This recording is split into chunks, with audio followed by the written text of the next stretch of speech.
Hey guys, thanks for joining in. In this video, I'm going to show you the three different ways on how to use this sheet to get your projections or to get your bet signals. So we'll start out with the first method where you don't have any sportsbooks lines pulled in from another sheet. And of course, your sportsbook lines page is blank. So we'll cover that, how to use that sheet here in just a moment. It's like if we take a player, for example, that playing tonight. Of course, LeBron James is facing off against the Houston Rockets tonight for game number 4. You will see that we have these props listed here, and then the projection for these props are here. So, and you also have the trend on those projections. Then you have the consistency on those projections. So 26 points. So of course, if your sportsbook's line was like, hey, LeBron James, 24.5 over or under, based on these current weights, which is important, then you would bet the under if you believe that these are the correct weights for the night. And of course, there's no correctness to it. It's just a matter of guessing how to adjust these weights and then of course pick the right number. So if you're just looking at projections, if you're not using the sportsbooks line, but of course you still need the ball don't lie API key, so I don't want to mislead you in any way. You still have to get that ball don't lie API key to use this data. But let's say if it was versus opponent, right now we have it 30%, 30%. So now they've played 6 games together. So the last 5 games have been the Houston Rockets, the Utah Jazz, and the Phoenix Suns. So now we don't want to maybe include these last 5 games. We don't want to include the Jazz and the Suns. So then we can say, okay, we want to lean more on the Houston Rockets, versus opponent than versus the last 5 games. And of course, you can adjust the even average, the home away, the defense versus position matchup. As long as these add up to 100%, you can adjust to however you like. So me looking at this, I would maybe say, okay, last 5 games, let's bring that down to like maybe 15, and then we go here and we add 15 to 30, which is 45. So now we're back at 100%. So now we're relying more on the opponent versus the last 5 games, which include, like I said, Jazz and the Suns, to make that number. So now if I go back to generate projections, then you will see we will get different numbers here. So we still got 26, but you'll see some of these change just a little bit. And most of that is because 3 out of those last 5 games are with the Houston Rockets. So we didn't expect to change much. Now, of course, when we move on to the next round, and it's game 1, then of course those you want to probably switch it back to the last 5 games, change its weight, because if they face OKC, then of course you don't have much data to go off of, is what I'm trying to say, for that specific team. So that is how you adjust the weights. And of course, if you feel like this is the way to go, then generate projections. It'll spit them out for you. And then of course you have the last 10 games here. So the recent game log shows those. And then you have your versus the opponent game. So you have your 3 playoff games versus the Houston Rockets. Then you have your regular season games versus the Houston Rockets. So you have all this data to absorb. And don't forget about the teammate injury impact. So you got Luka Doncic and Austin Reeves out. And of course, if we switch this to Reed Shepherd, which plays for he currently plays for the Houston Rockets in the playoffs. So then you just wanted to let you see how it looks on the other side of it. So what it's doing is going through projecting, and then of course still doing it. So you'll see this little pop up down here, and then when it's done, it'll say done, and then all of your data is refreshed. So you got Fred VanVleet out, Steven Adams out, and of course Kevin Durant out with his recent injury in game 3. So now for Reed Shepherd, you can see how the projections obviously are different player. You can see the trend, the consistency, and then of course once again his tenure against the Los Angeles Lakers for this season. So all of this data of course plays a big part in how these projections are calculated. So you have to get in here and play with it. And of course, I really encourage you to use mock data to figure out, what percentage works for you. This sheet is not set up to just be out of the box, be ready to give you, projections that actually hit that mark. So you definitely have to play with it, and use your research and knowledge to figure out, okay, how much weight should I put on each of these 5 categories to get the best final projections. And of course, at the top, I try to be mindful and give you all like the information for what the games are, like how much rest they've had, if the person's a starter, when the next game is. Of course, that's today. The season average, if it's a back-to-back game, which of course that won't happen in the playoffs, but the playoff minute projection. So if he has a surge, and okay, you have more minutes, or just a 1 minute surge, since this person is a starter. And then of course we get into other things like which of these are exploitable during the playoffs. So blocks, 3 points made, steals. So those things are usually what hits more during the playoffs, because of course more defense is being played and more big time shots from downtown are being made. So that's why you look at what's exploitable. If someone's usually making 2 points, 2 3-point field goals, then they may start shooting 4 3-point field goals in the playoffs each game. So then you got your injury details. So it's trying to tell you like, okay, because these people are out, this person gets a little bit of a boost to have more points. Like Kevin Durant is out, so you got a plus 2.8 points cascade. So that what that simply means is, because somebody has to step up and fill that space, it's trying to even it out and say, okay, the starters will likely have like a 2.8 points increase. So that's what we're looking at. And of course, blowout risk is very low. This is an elimination game, which is here. So blowout risk is very low because of course, and Houston Rockets is on their court. So of course, if you were in their position, even if you do lose, you don't want it to be a blowout game. You want to go out at least trying to win. So that's how you use just a projection sheet without any sportsbooks line. Like once again, this is blank, so there's nothing here. Now the next way to do it is if you wanted to say, okay, let's figure out if a certain line is basically, should I bet on that line? Should I bet over or under on it? So here's step 2 of how to use this sheet. So if you go to NBA betting, you pull up the Lakers and Rockets or whatever your platform, whatever you're betting at, then you can go to points.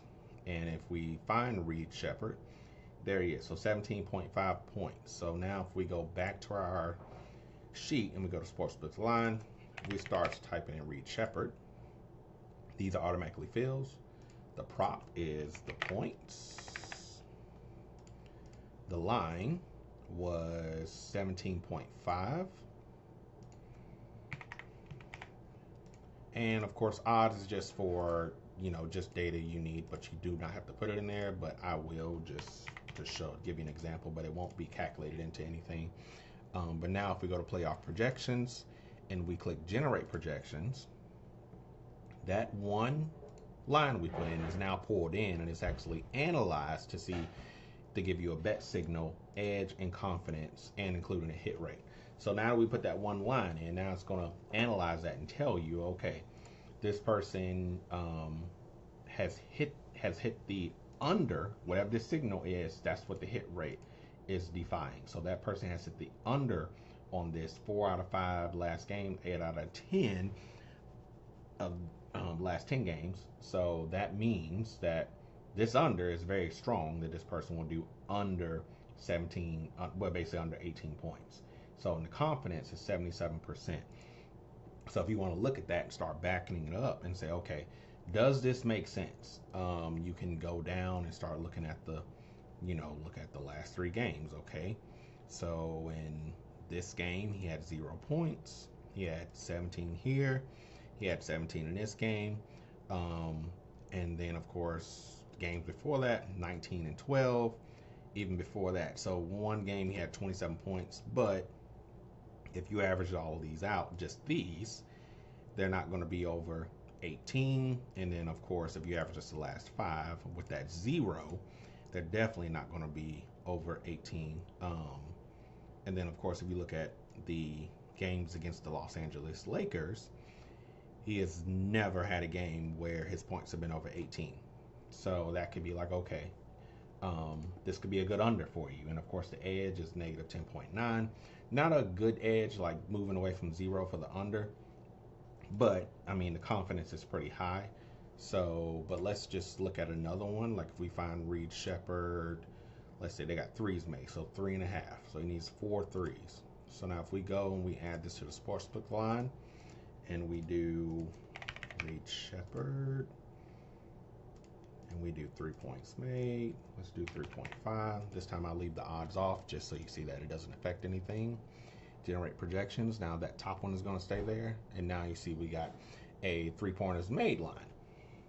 So once it figures out the trend, then it'll come out and generate that. So now, once again, it's an under. There's even more confidence for the under. So 96% on the under. He's hit the under 2 out of 5 games and then 5 out of 10 games. So that's 50-50 ball there for the hit rate. So the consistency is a D, which means he does not hit 4 3-pointers very often in the game. And of course, you can back that up with actual data. If you don't trust it, they got 4 there. He got 0 there, 5 there, 4 there, and of course, but looking at playoffs, he is actually looking good. So in this game, he only played 11 minutes. So then you say, okay, well, that's probably why he didn't have 4 or 5 here. So then you have to say, okay, is this right? Should I bet the under, or should I start to play around with these weights and figure out how I get this number to go to over? So like, let's say if we did based on the last 5 games, now we do know that 0 for 3, that's going to hurt.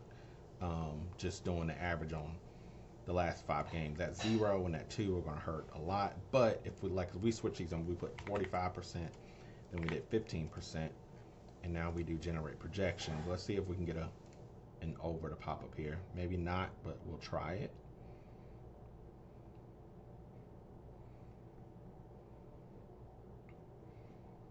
Okay, no, we're still on the under 96%. So meaning that one, you may just have to like, okay, I'm gonna just skip it, or you can, adjust these more to where you feel like you want to be. So of course, you just have to look at the data and just try and determine, okay, is this a good bet? Like, is this leading me in the right direction based off the current data here? Or should I just make, go off a gut decision, which sometimes that works for me. Sometimes the data works better. But of course, we can't predict the future. So you just have to figure out what works best for you. And like I said, I encourage you to use mock data to see if it's actually working for you. Your settings are, working for you. Instead of just running in and putting in props and putting a large bet on this. So the third way, we're going to use this sheet. So now we've covered 2. So we've covered just using the projections.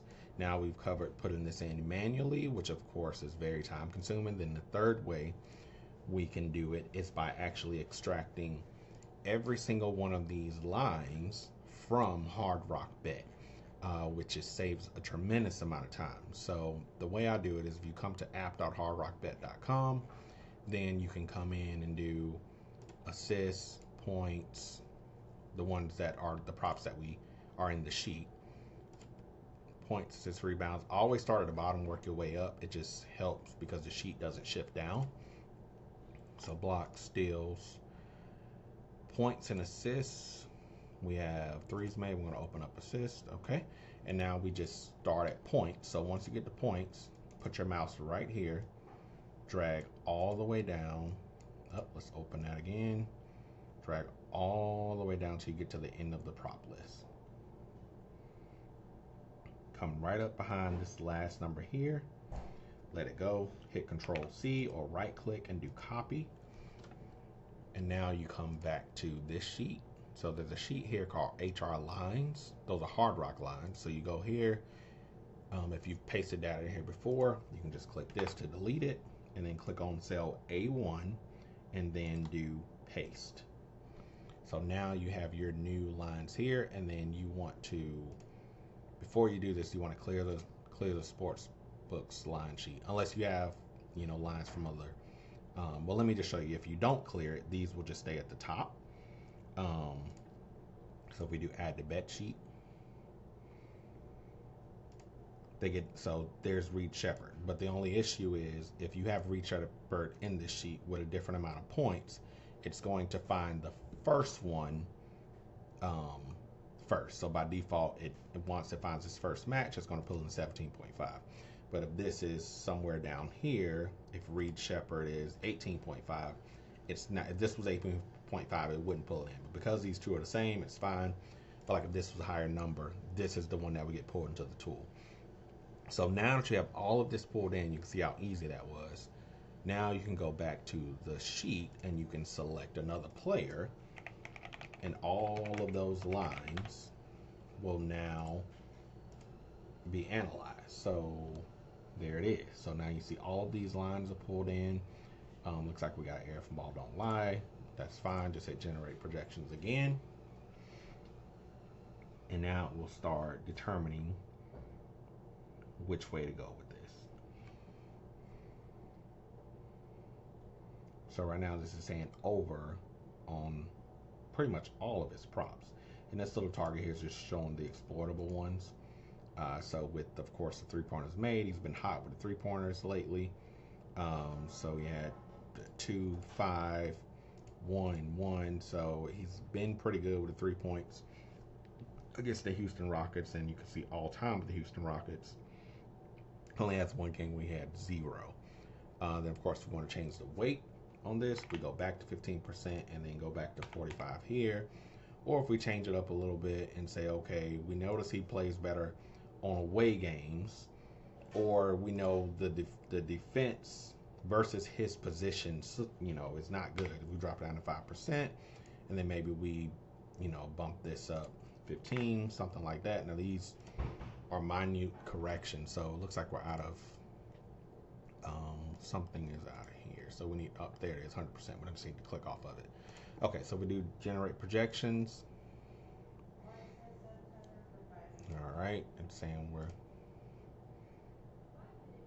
just saying the bandwidth is that we need to slow down, but that's fine.